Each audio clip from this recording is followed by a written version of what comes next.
What's up, everybody? This is Scott with SWAToptics.com, and I'm sitting here today with Sterling Turner from TurnerGunworks. Yes, sir. An Iraq combat veteran. OEF and OIF. That's right. So let me ask you a question, Mr. Turner. Yes, sir.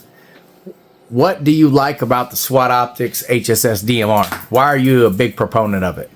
First off, this glass is super clear. It's super clear. I love the distance, the length of this, the level of eye relief that's on it. I've also been able to teach my kids how to use it, and they've been engaging targets, like whether it's steel or little animals, at several different distances and first-time hits. They love it. So what kind of yardage or distance are we talking about, your kids? So right between 250 to 350 with them. And then did they have any problems with it? Or? No, not at all. No? Once they got the reticle wrapped around their head and they actually understood how to use it and what the different scales are used for and how to use them, they loved it. Got it. Now, being a combat veteran, what is it that you, other than the glass, that you think, other than the ED glass, what is it? What other things do you like about this optic? What is something that really stands out? You mentioned using the reticle. Yeah. Well, one of my sniper buddies said was when he looked down and he's like, "This is cheating." He's like, "You don't have to do any math." He's like, "The scales do pretty much everything for you. As long as you know the given distance or the height of your target, you can measure it in here. Every single round is be a first time hit. You're not walking in targets at all. You're not walking into your targets at all." Yeah. And with that being said, too, I think a lot of people don't understand that bullets aren't lasers.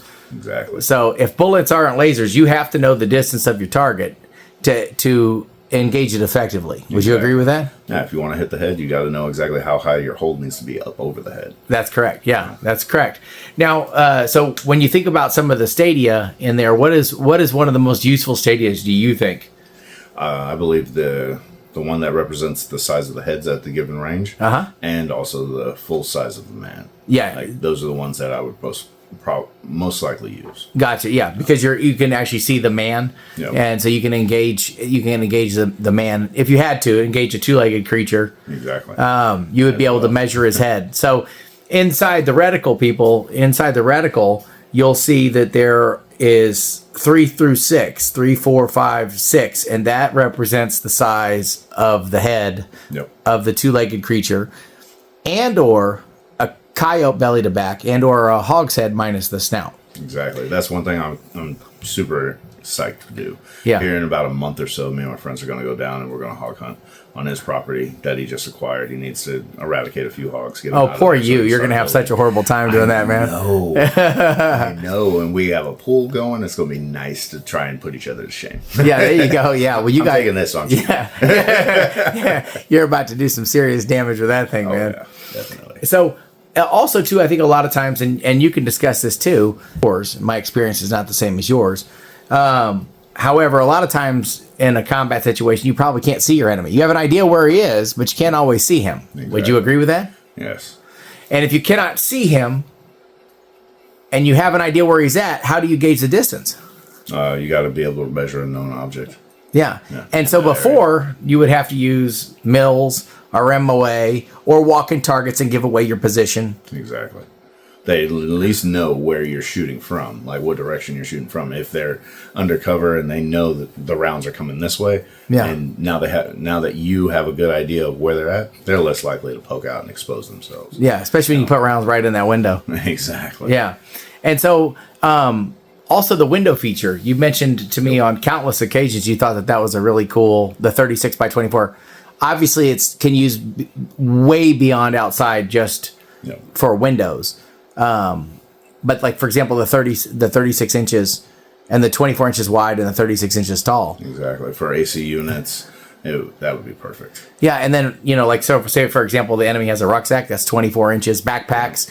And if you notice, backpack, if you know what type of bundles they're carrying or whatever they're carrying, if you know the measurements of that specific item. Now you know the distance. Yeah. You can put the reticle instantly on there for spontaneous measurement. Exactly. Well, another thing too is that 24 and the 36-inch marker are divided by half. Yeah. And so they have half markers. So if you really wanted to get down detailed, you could even measure 12 inches because it has half markers. Yep. So if full is 4 and half is 8, then full 12 would be, yeah. So it's easy to understand the distance and how far away it is. Nope.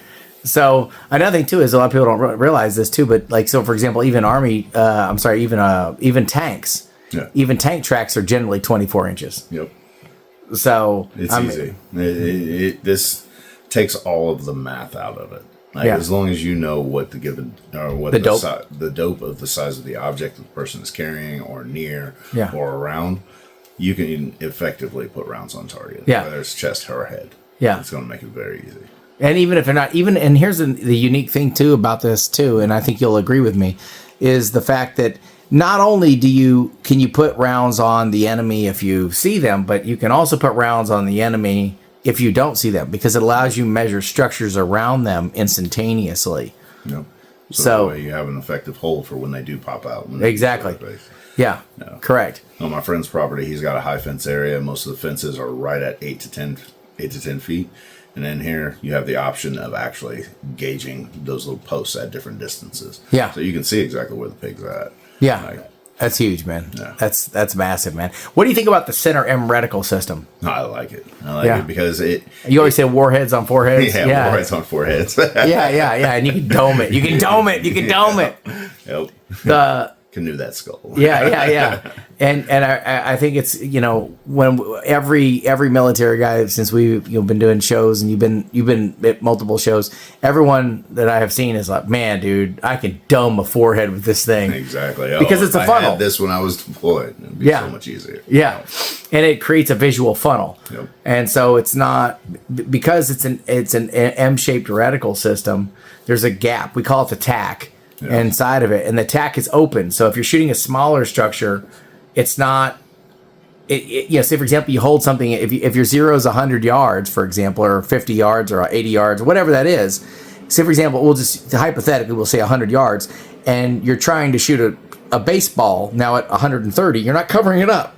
Exactly. You're not trying to guesstimate where that object is under that BDC crosshair chevron. Yep. You can just go straight into the M reticle because it's open. Exactly. It leaves it open. So you're not going to be washing out your target behind a dot or behind your front sight post or anything like that. Everybody's had that experience where you're trying to draw down on any type of target or something that may be small, and it gets washed out behind your red dot or behind your crosshairs. Yeah. So it makes target acquisition so much better. What do you think overall is like? And I may have already asked this, but what do you think? Why do you think this thing excels in urban combat? Like, this is your optic right here. So why would and you're a big proponent of this. So why would you say that? Why would you want this optic? What is the main feature of this optic versus any other LPVO on the market? I would have to say it's that M reticle. Yeah, the M reticle. Yeah, it makes target acquisition very, very fast. Especially at distance. Yeah, the 200 to 500 yards is ridiculous. Yeah. And even closer. Yeah. Even closer, because that M reticle, you put that M directly in the center of their chest, and you can tell exactly how far away they are. You know exactly where you're going to hit. If you put the peaks on their forehead and give them some evil eyebrows. Yeah, definitely, man. Well, definitely, man. I appreciate your service, brother. Awesome. Yeah, for sure, man. Anything else you want to add? My kids love this. Yeah. Yeah, they were knocking the paint off, man. Yeah, exactly. They were, man. We got to share those videos of them just laughing and hooting and hollering every single time they hear that steel just ding, ding, ding. Oh yeah, and your little brother too. Your little brother. Yeah, your little brother. First time on that video up too. Yeah. That your little brother was killing it at over 300. That was his first time shooting the AR too. Yeah, he didn't even. Was it like 352 or 367? 357. Yeah, 357 RLF confirmed. First time on a rifle, no formal training, exactly. Never shot beyond 100 yards. Yep. First time out here visiting Texas, and we decided to take him out to the flat range. And he killed it, dude. He absolutely crushed it, man. He's like, this is easy, man. Exactly. So, and a lot of people will say, well, a red dot, I can use a red dot at 350 yards. Yeah. But the problem is if the target's camouflaged, you can't really get a good view on it either. Exactly. And if you're using a red dot, you still can't, or your LPVO, you don't have a way to measure hidden enemies. Exactly. So if an enemy's hidden, but you have an idea where he is, you can't figure out how far away he is if you don't have anything you can measure him with. Yeah. But with this system, you can. Exactly. Right? You know, I mean, like, for example, you know, if you can measure something around him, or the window that he's out of, the fire hydrant he's behind, Nope. the backpack that's, you know, on the street, Exactly. his rucksack, Yeah. you know, his tire, his rim, his, I mean, like, for example, like say you're a farmer and you got a lot of land and you know where the hay bales are, you know the measurements of those hay the big hay rolls out there, or your deer stands, your feeders, your water bins for your cows. Like, if you know what size those are and there's a person right next to it, you know they're in range. Yeah, correct. You know you're going to be able to take effective targets if that person ends up being hostile. Yeah. Well, and I mean, you and I've gone out almost 600 yards with watermelons, and I've gone out past 900 with this thing already. So yeah, awesome. yeah, that was fun, man. Yeah. And but yeah, well, cool, man. Anything else you want to share about it? Jeez, I can't wait for the next one to come out. Oh yeah, I was going to mention the name of it. Yeah. I can't wait for the next one. Yeah, the next one coming out is sick. Yeah. So yeah. That way I got some on my long rifles and I got some on my short rifles. Oh yeah, definitely. Yeah, for sure, man. For sure. Well, man, I appreciate you, brother. Likewise. All right. Take care. SWAToptics.com. Awesome.